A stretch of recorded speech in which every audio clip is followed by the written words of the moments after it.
stream. I went over kind of the three main parts, and this is the middle part here. The first one, just to kind of quickly recap, is when you're trying to attract, in this case, a dental office, trying to attract a patient to the dental office, and you do that through various offers. Okay, it could be any kind of marketing message to try to get somebody in. So this is going to be external marketing. We're now getting to the point where someone is going to evaluate. They're going to be evaluating, do they want to even come see us? Is our offer something that they want, to move forward along with? But it also is when the patient is now, you'll call it customer, since we're talking about a business, and they're now evaluating your practice, and specifically evaluating the treatment plan that's been put in front of them. A good discussion, of course, that's supposed to be assumed that has all happened. Now we're to the point where it's time to start talking about their dental condition and what their options are going forward. And so this is really just kind of laying that all out for them. It goes beyond just patient education. We're going to be talking about trying to understand what's important to the patient and then seeing if we're still a good fit for them. And so we're going to go through this part right here in this three-part series. And just a quick preview, when you get to the third part, that is the patient experience and whether or not they're going to keep returning back to you for repeat business. So let's go through this real quick. I have three different types of categories, okay? If you, as a dental office, kind of check all the boxes in their mental checklist, which is what this checklist represents, then they're going to go through and say, yes, that's a thumbs up. Let's go ahead and move forward. But if you check the boxes on a few things, but they're still kind of unresolved, there's some questions they still have or concerns, then they're kind of stuck in this maybe state. They still need some things answered before they might possibly move over to being a yes. And then, of course, you have these where, yeah, you might check the boxes with a couple of these things, but there might be something that's a deal breaker, we'll just say. Okay. So obviously when they're ready to buy, that's a yes. Maybe means they're not there yet. And then if you have this red X, that is a deal breaker. However, possibly a deal breaker, at least initially it might be, but you might be able to work with the patient to see if this is something that can be fixed or remedied. So how do you move somebody from a no to a maybe and move someone from a maybe to a yes?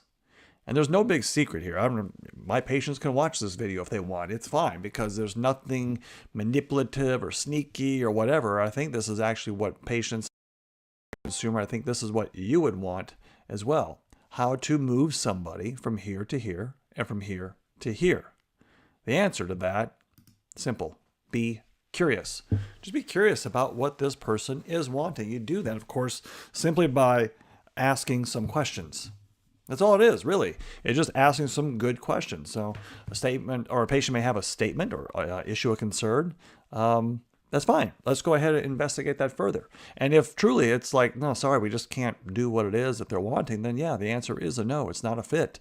But if you can maybe resolve their question or make something, or clear something up for them, then obviously you can move further along this path.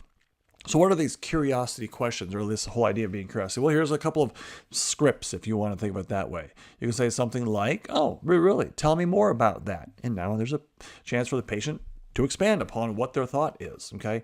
Or you can say something like, oh, really? And so why do you think that is? Or did that happen before? Or if they're telling a story, you could say, oh, and then what? And be genuinely interested, of course, in what they're having to say. Give this person a chance to really get off their chest what it is that they want. Let me give you an example. I had a patient at one time, and he was interested in doing veneers, or at least redoing his veneers. He had them for about 10 years or so, and the edge was starting to chip and break.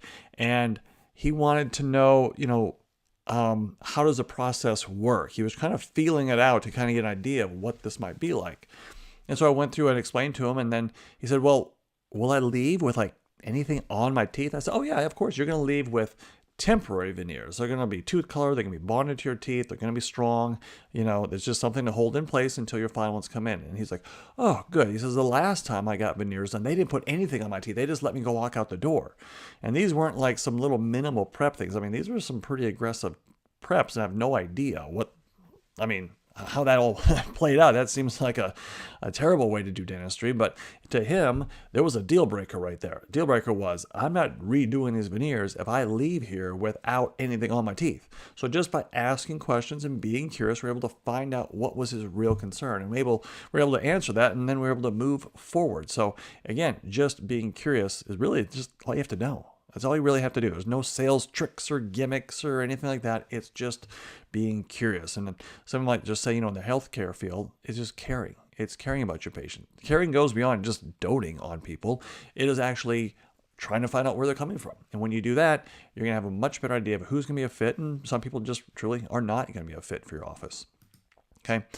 Now, as the salesperson, or if you're the doctor, of course, or if you're an assistant, a hygienist, or front desk person, you have to kind of know the product. Now, if you're a dentist, that's to be assumed. You already know all the different features and benefits and the logistics of all that stuff when it comes to dental treatment. But the rest of your auxiliary staff, they must know this stuff as well, because patients are going to have all kinds of questions.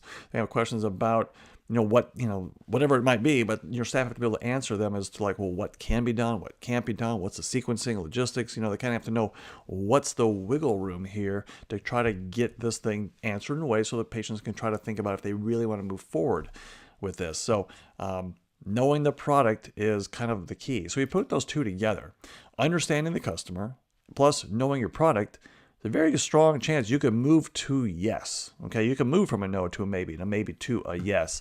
If you have those two things, know your product, know your customer, or at least understand your customer.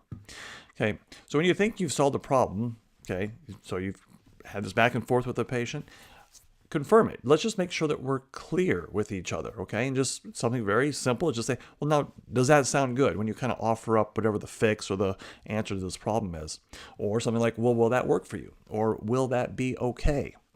Those kinds of things will kind of take this exchange and just make sure that you understand what it is that they said and that we could maybe move forward. And that's how you kind of move somebody, or at least allow somebody to move themselves along this path.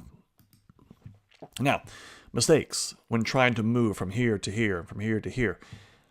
Just assume like nothing can be done. Obviously, if a person comes in and you think that there's this red X on their checklist, and you just kind of throw up your hands and say, well, I'm okay, I guess there's nothing that we can do, without ever going into any kind of curiosity, obviously that's going to be a problem, and nobody wins in that scenario. Or if you start arguing or disagreeing with the patient or the customer in this case, it's of course, obviously you don't want to do that, but sometimes patients may say things that we know is just technically just wrong or inaccurate. And there are tactful, professional ways to have a good dialogue and discussion. You can kind of now start to turn their understanding around without having to be directly, confrontational with them about that. So again, go back. This is probably the key slide here. Understand your customer with curiosity. Know your product. That's going to give your office the best chance to move forward from a no to a maybe, and a maybe to a yes, so that you can actually get to treating a patient and get them healthier. All right. Well, thanks for this, for your attention for this segment. Remember, this is part 2 of a 3-part series. Tune in next time when we do the third and final segment. All right. Take care. Thanks.